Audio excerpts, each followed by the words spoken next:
प्यार के साथ वचन धर्मपत्नी का आज 12वां एपिसोड था और आज के एपिसोड में हम लोगों को देखने को मिला कि इनकी इंगेजमेंट की जो तैयारियां हैं किस तरीके से चल रही है। इसमें हमें धर्मपत्नी के जो दो लीड एक्टर्स हैं रवि रंधावा और प्रतीक्षा, दोनों के इंगेजमेंट के पूरे माहौल के बारे में, फैमिलीज़ कैसे एक दूसरे की मतलब देखने को मिल रही है, किस तरीके से इंगेजमेंट की सारी तैयारी हुई नहीं हुई, कहाँ पे क्या हो रहा है, कहाँ पे क्या नहीं हो रहा है, इन सब पे हम लोगों को साथ साथ चीज़ें देखने को मिली। और हमें ये भी देखने को मिला कि किस तरीके से जो प्रतीक्षा है और जो रवि रंधावा, इन दोनों की सगाई होगी या नहीं, इसको लेकर भी थोड़ी सी कहानी के बारे में हमें पता चल गया। तो चलिए शुरू करते हैं आज की कहानी को बताने के लिए और बताते हैं कि भाई आज किस तरीके से एपिसोड आगे बढ़ा और हमें क्या क्या देखने को मिला। तो एपिसोड वही जहाँ पर कल ख़त्म होता है कि प्रतीक्षा को काम बताया जा रहा होता है, उसकी जो क्या कहते हैं चाची जो काम बता रही होती हैं, तभी वहाँ पर मल्हार की एंट्री हो जाती है। तो मल्हार सीधे क्या करता है, प्रतीक्षा के पास आता है जहाँ पर उनकी दोनों बहनें होती हैं, किंजल, प्रतीक्षा और उनकी तीनों बहनें वहाँ पे खड़ी होती हैं। अब वो लोग क्या करते हैं, वो लोग ना वहाँ पे खड़े होके मल्हार का वेट करते हैं। मल्हार आते हैं तो बोलते हैं कि प्रतीक्षा को कि प्रतीक्षा जी आप कितने ज़्यादा अच्छी लग रही हो, खूबसूरत लग रही हो। अब यहाँ पे उसकी जो बहन होती है किंजल, वो ये बोलती है कि खूबसूरत कहाँ से लग रही है, अभी तो दीदी तैयार ही नहीं हुई। तो वो बोलते हैं हाँ अभी तो तैयार ही नहीं हुई प्रतीक्षा जी, जब तैयार हो जाएंगे फिर। तो वो कुछ बोलते, उनके मुँह से तक कुछ उल्टा सीधा निकलने वाला होता है, लेकिन वो अपनी बात को संभाल के 2-3 मिठाइयों का नाम ले लेते हैं। अब इन सब बातों को सुनकर जो किंजल की जो छोटी बहन होती है वो बोलती है कि जीजा जी आप इतना मीठा मीठा मत बोलिए, हमें मिठाई ज़्यादा पसंद नहीं है।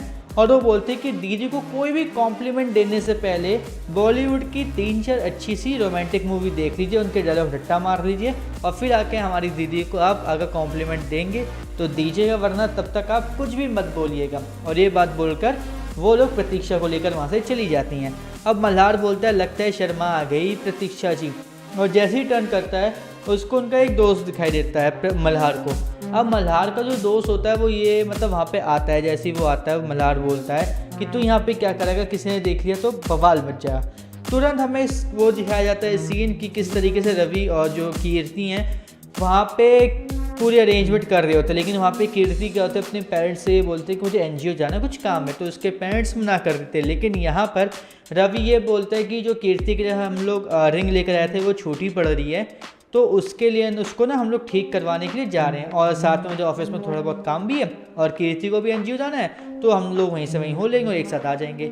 अब वो लोग वहाँ से ये बोलते हैं, वहाँ से वो निकल जाते हैं। तभी क्या होता है, हमें भाई साहब उनके बीच में छोटी सी और बहुत ही रोमांटिक सी कन्वर्सेशन देखने को मिलती है और दोनों एक दूसरे को आई लव यू भी बोल देते हैं। लेकिन तभी वहाँ से एनजीओ से का फ़ोन आ जाता है और कीर्ति वहाँ से भागते हुए चली जाती है। लेकिन यहाँ पे हमें फरमान खान का जो मतलब उनके जो डायलॉग्स है, उनके जो सीन्स है रोमांटिक वाले, बहुत ही ज़्यादा मतलब पसंद आ रहे हैं, बहुत ज़्यादा। उनकी जो एक्टिंग होती है, उनके फेस एक्सप्रेशंस होते हैं, बहुत ज़्यादा लाजवाब है, बहुत ज़्यादा। इसके बाद जैसी हो जाती तो वहाँ पे एसआरके का जो फेमस हक करने वाला सीन है वो करते हुए फरमान खान बोलते हैं कि एसआरके वाला पूरा माहौल बन ही रहा था, लेकिन ये एनजीओ का फ़ोन आ गया। तभी पीछे से उनके भाई आदि आते हो बोलते हैं कि किसका माहौल बन रहा था, एसआरके वाला है कीर्ति के साथ। अरे कीर्ति के साथ कहाँ बनेगा, वो जो जिस लड़की से आप टकराते रहते हो वो लड़की होती तो बनता। अब यहाँ पर उसका भाई वो क्या कहते हैं रवि ये बोलता है तुझे भूख लगी है, तो उसका भाई बोलता है हाँ बोलो क्या हुआ, क्या खिला रहे हो, मीनू में क्या है। तो बोलता है लात घूसे थप्पड़ बता क्या खाना है, और वो ऐसे करते करते मारने लग जाता है। तो उसका भाई बोलता है कि देखो भैया अगर आपने मुझे ज़्यादा कुछ कहा तो मैं कीर्ति को जाके बता दूंगा कि आप उस लड़की से मिलते रहते हो, बातें करते रहते हो, ये सब है। तो जो रवि होता है उसका डाउन हो जाता है बिल्कुल, मतलब वो इतना ज़्यादा डाउन हो जाता है, इतना ज़्यादा वो छिड़ रहा होता है, वो एकदम से बिल्कुल डाउन हो जाता है और वो बोलता है कि भाई ऐसा मत कर, ठीक है ऐसा कुछ भी नहीं है। तो उसका भाई बोलता है कि तो फिर मुझे सॉरी बोल। तो बोलता है सॉरी मैं तो कभी ना बोलूँ तुझे सॉरी। तो वहाँ पे क्या होता है, कीर्ति की एंट्री हो जाती है, वहाँ पे सडनली कुछ भूल जाती है वो इसलिए आती है कि जब तुम चल रहे हो या नहीं, या फिर मैं अकेले चला जाऊँ। तो तभी वहाँ पे कीर्ति की एंट्री होती है और उसका भाई मुझसे बात करने लग जाता है कीर्ति से। तो रवि मनी मन में सोचा कि यार अगर मैंने इसको सॉरी नहीं बोला तो ये उस मुद्दे को बार बार बढ़ाता चला जाएगा, और अगर ऐसा हुआ तो ये मेरे लिए बिल्कुल भी सही नहीं होगा, क्योंकि ये मेरा और कीर्ति का रिश्ता तुड़वा देगा। तो उसको मैं सॉरी बोल ही देता हूँ। और एंड में क्या होता है, वो सॉरी बोल देता है। तो सॉरी बोलने की वजह से क्या होता है, कीर्ति वहाँ से तो चली जाती है, नॉर्मल सी बात है। और इन दोनों भाइयों के बीच में थोड़ी बहुत टकरार क्या ये होता है कि रवि क्या करता है, आदि के सारे क्रेडिट कार्ड्स ले लेता है। वो बोलता है जितना भी तेरे पास सब कैश बचा है उसी को उड़ा, देखो तेरे क्रेडिट कार्ड्स मैं यूज़ करूँगा।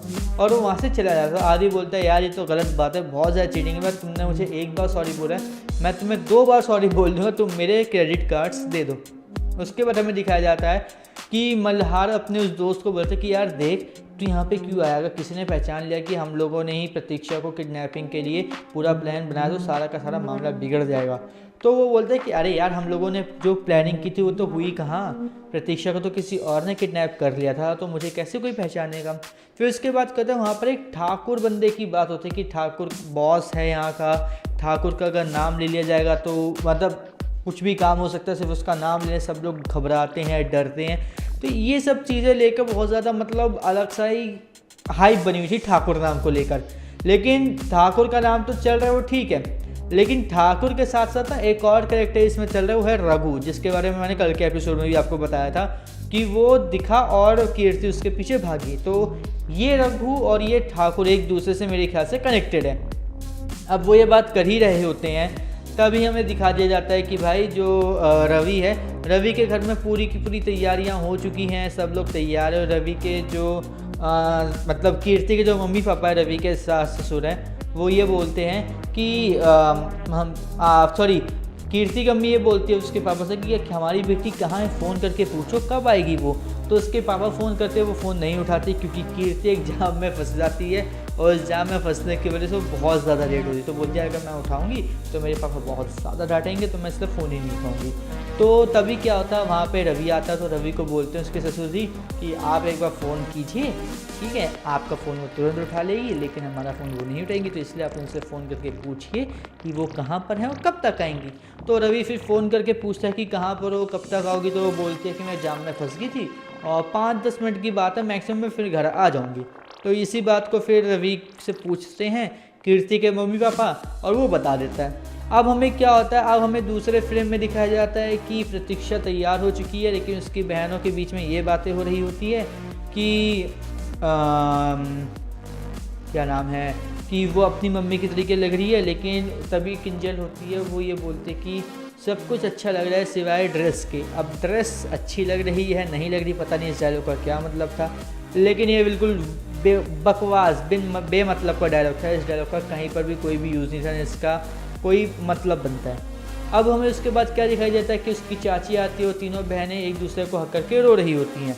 तो उसकी चाची बोलती अरे अरे तुम ऐसा मत करो वरना दोबारा मेकअप वाले को बुलाना पड़ेगा, दोबारा खर्चा हो जाएगा, रो मत, ठीक है सब कुछ हो गया, देखो कितना अच्छा लग रहा है मल्हार, ये है वो है। तो वो ये बोलती है कि देखो मैं मल्हार ने, देखो कितना बड़ा दिल है, उसने शादी के लिए हाँ बोल दिया, ये है वो है। वो तो मल्हार की खूब बड़ाई खूब तारीफ़ें कर रही थी, लेकिन यहाँ पे किंजल बीच में टोक देती है कि चाची जी शादी के लिए ना प्रतीक्षा दी ने हाँ बोला है, मल्हार ने नहीं। तो इस बात को सुनकर उसकी चाची एकदम से हैरान हो जाती कि यार ये क्या बोल दे। वो सुनती रहती, फिर बोलती है एक बार शादी सगाई हो जाते फिर तेरे को बताऊंगी कि शादी के लिए किसने हाँ बोला किसने नहीं। फिर हमें दिखाई देता है कि कीर्ति ना एक जगह टर्न लेके आगे आ रही होती, तभी उसको वो दिख जाता है वहाँ पे क्या नाम है उसका, रघु।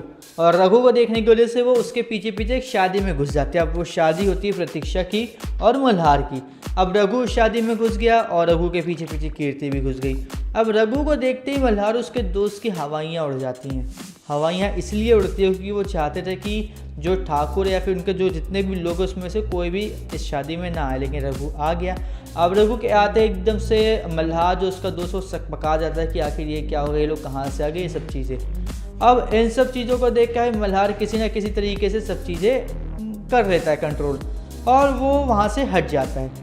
अब हमें भाई आगे जो देखने को मिलता है वो कि कीर्ति लगातार वो ये कोशिश कर रही होती कि वो रघु को ढूंढ रहे, रघु से बात कर रहे, और हमें तभी ये दिखाया जाता है कि कीर्ति के पापा को उनके एडवोकेट का फ़ोन आता है कि कीर्ति ने गुंडे के खिलाफ कंप्लेंट करवाई है, और वो कोई और नहीं वो ठाकुर है, और ठाकुर के खिलाफ कंप्लेंट करवाई है। अब वो बोलती कि तुम्हें पता नहीं ठाकुर कितना खतरनाक बंदा है, अगर वो किसी को मार के फेंक भी देता है, किसी को उसके बारे में किसी को पता भी नहीं चलता, तुम्हारा बेटी पागल रखी है, तुम लोग तुम्हारी ये है, तुम्हारी वो है, बताओ ये सब क्या कर रखा है उसने, शादी वाले सगाई वाले दिन भी ऐसे ऐसे कर रही है। ये सब बातें उसके पापा उसकी मम्मी को बताने लग जाते हैं। अब वहाँ पर जो उसकी मम्मी का जो टेक होता है, जिस तरीके उसकी मम्मी बोलती हैं, उनको देख के ऐसा लगता है कि हाँ उनकी बातें समझ में आ रही है, जो भी कीर्ति के पापा जो भी बोल रहे हैं वो उसकी मम्मी को समझ में आ रही है। लेकिन अब आगे होगा क्या, कीर्ति क्या रघु से बचेगी या मिलेगी या भिड़ जाएगी, या इनके बीच में क्या होता है क्या नहीं, इसके बारे में अभी दूर दूर तक कुछ भी नहीं पता। इनकी सगाई होती है नहीं होती, इनकी सगाई को लेकर अब क्या अड़चन आएगी, क्या इनकी सगाई में कुछ ऐसा होगा कि इनडायरेक्टली रवि की और प्रतीक्षा की सगाई हो जाएगी, या फिर रवि की और कीर्ति की ही सगाई होगी, मल्हार और प्रतीक्षा की ही सगाई होगी। ये सब देखना काफ़ी ज़्यादा कल के एपिसोड में इंटरेस्टिंग होने वाला है। वेल आपने आज का एपिसोड देखा या नहीं हमें कमेंट करके ये ज़रूर बताइएगा। और आज के एपिसोड को मैं देख के बोलूँ तो कहानी बहुत ही ज़्यादा अच्छी तरीके से परफेक्टली चल रही है, सभी चीज़ें सही चल रही है, लेकिन कुछ चीज़ें ऐसी हैं जो होने की ज़रूरत ही नहीं थी। जैसे कि भाई आपने ये जो कपड़े पहने वो अच्छे लग रहे, इलॉजिकल था, वो डायलॉग वहाँ पे होना ही नहीं चाहिए था। उसके अलावा भी काफ़ी छोटी मोटी बातें हैं, काफ़ी छोटी छोटी चीज़ें जो होनी नहीं चाहिए, लेकिन तब भी पता नहीं एपिसोड को खींचने के लिए या फिर ज़बरदस्ती का बड़ा बनाने के लिए इन सब चीज़ों को एडिट किया गया था। तो ये सब चीज़ें मैं इग्नोर कर सकता हूँ, लेकिन अगर मैं पॉइंट्स देने की बात करूँ तो 5 में से 5 प्रॉपर रेटिंग मिलती है आज के एपिसोड को। कुछ ज़्यादा इतना बड़ा मतलब ऐसी चीज़ें नहीं थी इसको मैं उठाऊँ या फिर उसको हाईलाइट करूँ। तो भाई आज का एपिसोड यहीं पर ही ख़त्म होता है। और अगर आपको हमारी ये वीडियो पसंद है तो उसको लाइक कर दीजिएगा, चैनल को सब्सक्राइब कर दीजिए, ताकि आपसे धर्मपत्नी के आने वाले सभी एपिसोड्स के रिव्यूज़ और उनकी कहानी बिल्कुल भी मिस ना हो।